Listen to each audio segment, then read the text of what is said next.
को आरजेडी कांग्रेस के मंच से भद्दी भद्दी गालियां दी गई। नमस्कार, मैं हूं जगत सिंह अवाना और आप देख रहे हैं सन इंडिया टाइम्स। दोस्तों, आज हम बात करेंगे 3 मुद्दों की। पहला मुद्दा, प्रधानमंत्री पंजाब जा रहे हैं। दूसरा मुद्दा, प्रधानमंत्री मणिपुर जा रहे हैं। और तीसरा मुद्दा है उनका जन्मदिन और बिहार का चुनाव। क्या क्या खेल होगा इन 3 खबरों में, मैं आज आपको बताऊं। प्रधानमंत्री मणिपुर जा रहे हैं। 2023 में हुई जातीय हिंसा के बाद ये उनका पहला दौरा होगा। मोदी मणिपुर में इम्फाल और चुराचांदपुरा का दौरा करेंगे, जहां वो हिंसा से विस्थापित हुए लोगों से मुलाकात करेंगे और कुछ बुनियादी ढांचा परियोजनाओं की घोषणा और उद्घाटन करेंगे। उनके इस दौरे पर सवाल उठ रहे हैं कि क्या पीएम का ये दौरा मणिपुर के जख्मों पर मरहम लगाएगा या ये दौरा विपक्ष के दबाव में किया जा रहा है, जो लगातार पीएम मोदी को मणिपुर नहीं जाने को लेकर घेर रहे हैं। दरअसल 2023 में मैतेई समुदाय को अनुसूचित जनजाति का दर्जा देने की मांग के विरोध में शुरू हुई हिंसा ने पूरे राज्य में शांति को भंग कर दिया था। दावा तो ये भी किया गया था कि सरकार की तरफ से भी इस मामले को भड़कने दिया गया, लेकिन जब हालात बेकाबू हो गए तो फरवरी 2025 में राष्ट्रपति शासन लागू करना पड़ा। वहीं अब आलम यह है कि 250 से ज्यादा लोगों की जान जा चुकी और 60,000 से ज्यादा लोग राहत शिविरों में जिंदगी काट रहे हैं। लेकिन पीएम मोदी मणिपुर से दूर ही दिखाई दिए। यहाँ तक कि मणिपुर पर उन्होंने कोई बयान भी नहीं दिया। 2024 के लोकसभा चुनाव में भी पीएम मोदी देश के हर कोने में प्रचार के लिए पहुंचे थे, लेकिन मणिपुर में नहीं गए। अब पीएम मोदी मणिपुर जा रहे हैं, जिसको लेकर कांग्रेस ने तीखी प्रतिक्रिया दी है। कांग्रेस महासचिव जयराम रमेश ने कहा है कि मणिपुर जल रहा था, लेकिन केंद्र सरकार और बीजेपी ने सिर्फ सियासी रोटियां सेकने की कोशिश की। पीएम मोदी का दौरा अभी भी एक दिखावा लगता है, क्योंकि 21 महीने तक उन्होंने मणिपुर की सुध नहीं ली। 23 फरवरी 2025 को मणिपुर में राष्ट्रपति शासन लागू किया गया। मुख्यमंत्री एन बीरेन सिंह को इस्तीफा देना पड़ा, क्योंकि पार्टी के भीतर नेतृत्व पर सहमति नहीं बन पाई। मोदी के संभावित दौरे से कुछ दिन पहले ही केंद्र सरकार का एक बड़ा दावा सामने आया है। सरकार ने कहा है कि कुकी-जोमी समाज की सिविल सोसाइटी ने मणिपुर में फ्री मूवमेंट पर सहमति जताई है।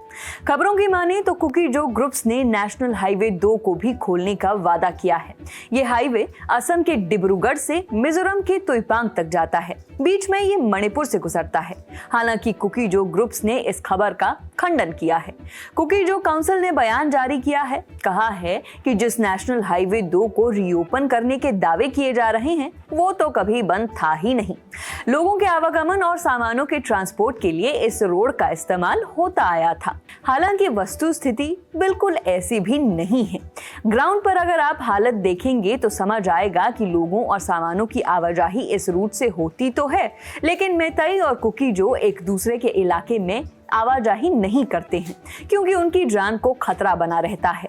आपको पता ही है कि मई 2023 में मैतेई और कुकी समुदायों के बीच हिंसा शुरू हुई और अब तक कम से कम 260 लोगों की जान चली गई और 60,000 से ज्यादा लोग बेघर हो गए। 3 मई 2023 को मणिपुर में पहली हिंसा हुई थी। उसके बाद से और अब तक 2 साल 45 दिन में प्रधानमंत्री को अब मणिपुर की याद आ रही है, जहां करीब 300 लोगों की मौत हो गई। उन 300 लोगों की मौत की अब प्रधानमंत्री को याद आ रही है। करीब 67,000 लोग कैंपों में रहने को मजबूर हैं, अब प्रधानमंत्री को वहां की याद आ रही है। 1,000 के करीब बंदूकें, गोला बारूद पुलिस से वहां के कुकी और मैतेई समुदाय के लोग लूट कर ले गए, अब प्रधानमंत्री को याद आ रही है। 400 से ज्यादा धार्मिक स्थान, जिसमें हिंदू, मुसलमान और जो क्रिश्चियंस के थे, उनको जला दिया गया, अब प्रधानमंत्री को वहां की याद आ रही है। प्रधानमंत्री आखिर अब क्यों जा रहे हैं? प्रधानमंत्री किस वजह से मणिपुर जा रहे हैं? मणिपुर जाने के पीछे की कहानी क्या है? दरअसल वहां राष्ट्रपति शासन है। उससे पहले बीजेपी की सरकार थी। बीजेपी सरकार में सारा ये कांड हुआ।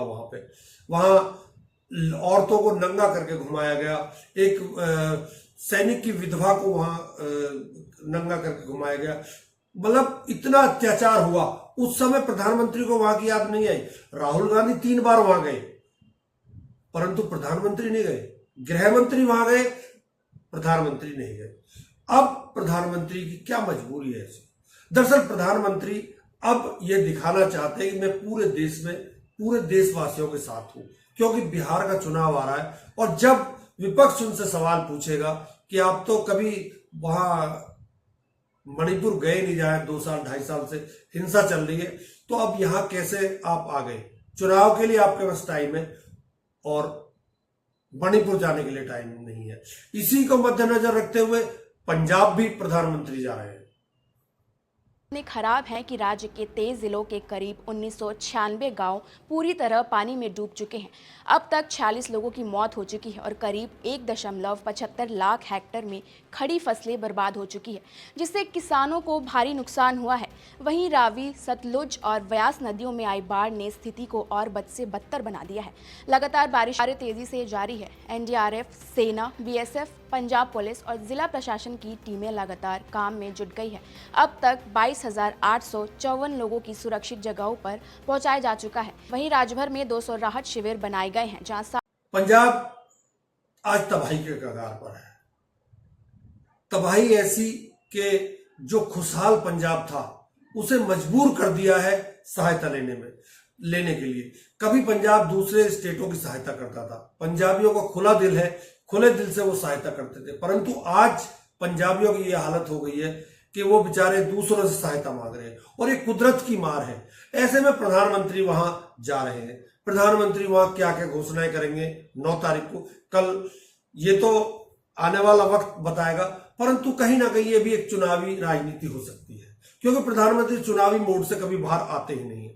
अब आते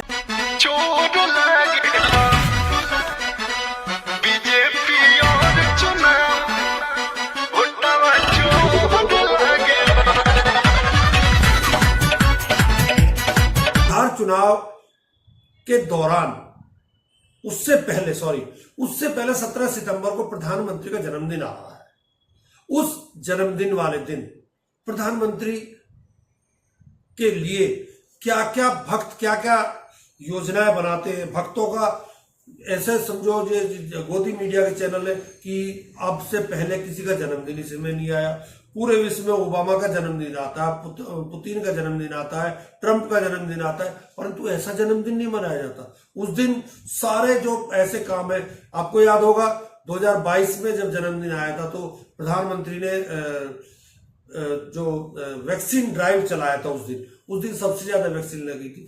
वो वैक्सीन उस दिन नहीं लग सकती, और दिन नहीं लग सकती थी क्या जिस दिन भक्त सफाई करने के लिए निकलते हैं उसी दिन, क्या ये सफाई पूरे साल नहीं चल सकती?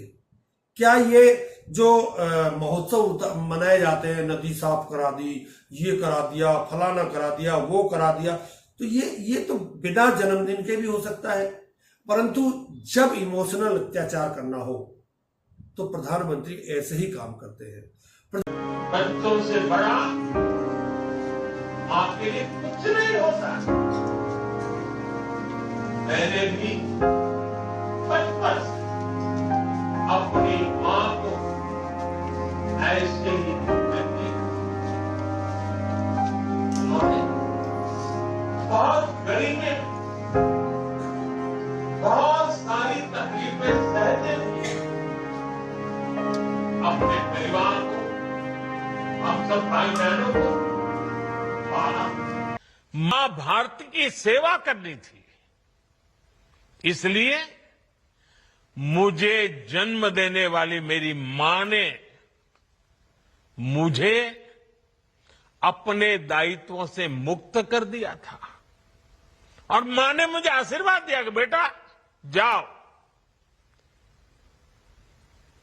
देश की करोड़ों माताओं की सेवा करना, देश के गरीबों की सेवा करना।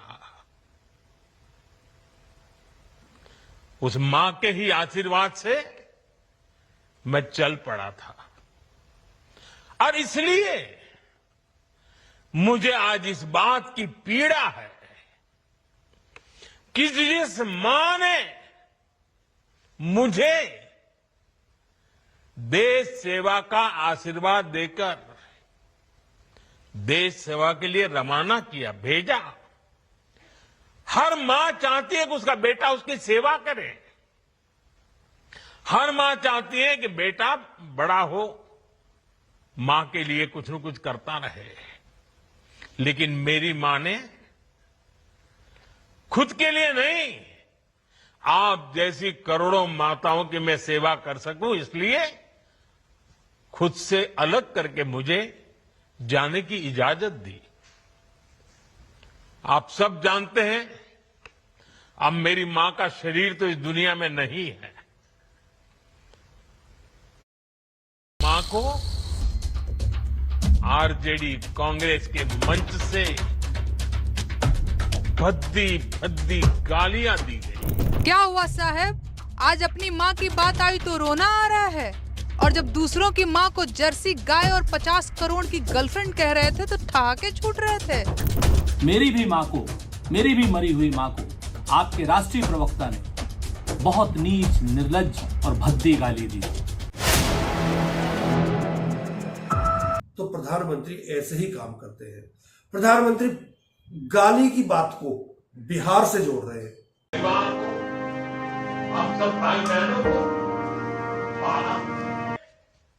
मां भारती की सेवा करनी थी, इसलिए मुझे जन्म देने वाली मेरी मां ने मुझे अपने दायित्वों से मुक्त कर दिया था। और मां ने मुझे आशीर्वाद दिया कि बेटा जाओ,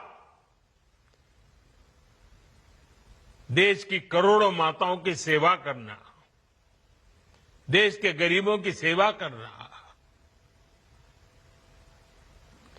उस मां के ही आशीर्वाद से मैं चल पड़ा था। और इसलिए मुझे आज इस बात की पीड़ा है कि जिस मां ने मुझे देश सेवा का आशीर्वाद देकर देश सेवा के लिए रवाना किया, भेजा। हर मां चाहती है कि उसका बेटा उसकी सेवा करे। हर मां चाहती है कि बेटा बड़ा हो, मां के लिए कुछ न कुछ करता रहे। लेकिन मेरी मां ने खुद के लिए नहीं, आप जैसी करोड़ों माताओं की मैं सेवा कर सकूं, इसलिए खुद से अलग करके मुझे जाने की इजाजत दी। आप सब जानते हैं, अब मेरी मां का शरीर तो इस दुनिया में नहीं है।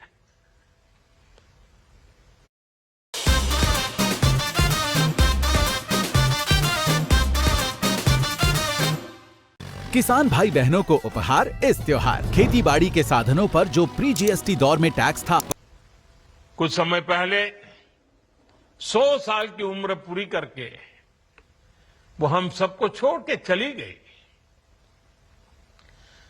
मेरी उस मां को, जिसका राजनीति से कोई लेना देना नहीं, जिसका शरीर भी अब नहीं है, मेरी उस मां को आरजेडी कांग्रेस के मंच से भद्दी भद्दी गालियां दी गई। माता नेहा सिंह राठौर ने और सुरेंद्र राजपूत ने मुंह तोड़ जवाब दिया। परंतु प्रधानमंत्री का भी इमोशनल वाला अत्याचार भी खत्म नहीं हुआ है। अब यह 17 सितंबर को जारी होगा, नया इमोशनल अत्याचार। वो क्या होगा? दरअसल मैं एक कहानी आपको बताता हूं। अभी पिछले दिनों आपने देखा होगा कि नितिन गडकरी के बेटों के नाम एक आरटीआई डाली गई सुप्रीम कोर्ट में। ओह सॉरी, पीआईएल डाली गई। उस पर सुप्रीम कोर्ट ने उस पीआईएल को खारिज कर दिया। क्यों डली, क्यों खारिज हो गई?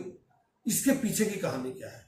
कहानी यह है कि प्रधानमंत्री के खिलाफ बोल रहे थे नितिन गडकरी। कभी कुछ कह देते थे, कभी कुछ कह देते थे। उनका मुंह बंद कर दिया पीआईएल के जरिए और सुप्रीम कोर्ट से ऑर्डर करा के बंद। मान गए तो बंद हो गया, निरस्त हो गई।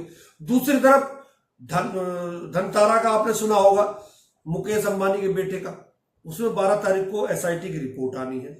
उस रिपोर्ट पर सुनवाई 15 तारीख को होनी है, परंतु क्या रिपोर्ट आएगी और क्या होगा ये सब मैनेज हो चुका है। नेता मैनेज, कॉर्पोरेट मैनेज। अब बारी आती है राष्ट्रपति चुनाव की, वो तो कल होगा, उसमें तो कंफर्म है कि एनडीए का ही प्रत्याशी जीतेगा, इसमें कोई डाउट नहीं, मुझे तो कोई डाउट नहीं है। बाकी किसी एक्सपर्ट को क्या कहते हैं, एक्सपर्ट तो कहते रहते। खैर, इमोशनल अत्याचार होने वाला है। प्रधानमंत्री जी उस दिन कहीं ना कहीं ऐसी बात जरूर कहेंगे कि अगर लोग मुझसे दुखी हैं और मैं आज 75 साल का हो गया हूं तो मैं इस्तीफा देने के लिए तैयार हूं, अगर जनता कहे तो।